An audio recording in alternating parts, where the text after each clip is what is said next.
Daraasaad la sameeyay sanadkii 1986 ayaa lagu sheegay in bulshada Soomaaliyeed 44.4 boqolkiiba ay yihiin dad reer guuraa ah, 31.3 boqolkiiba ay yihiin dad degan dhulalka miyiga ah, halka 23.3 boqolkiiba ay yihiin dad ku nool magaalooyinka.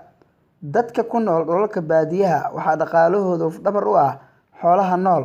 Soomaalidu xoolaha ay dhaqato waa 4 meesyo oo kala ah: geel, lo', riyo iyo ido. Geela iyo lo'da waxaa la isku yiraahdaa ishkin, riyaha iyo idahana waxaa la isku yiraahdaa ari. Haddaba si ummadda Soomaaliyeed gaar ahaan dhalinyarada ee ku nool dalka gudihiisa iyo dibaddiisa loo baro xoolaha ay Soomaalidu dhaqato, ayaan mid kastaba si kooban uga hadli doonaa insha Allah. Waa Cabdulaahi Xasan Nuur oo idin leh barnaamijkan la mid ah inta aynu ku kulmi doono. Ha iloobin inaad subscribe saarto YouTube-kanaga, videogana aad like ku kasbayso, commentigana aad wixii su'aalaha inoogu soo dirto, saaxiibadaadana la sii wadaagto. Sidaas iyo nabadgelyo. Wassalaamu calaykum waraxmatullaahi wabarakaatuhu.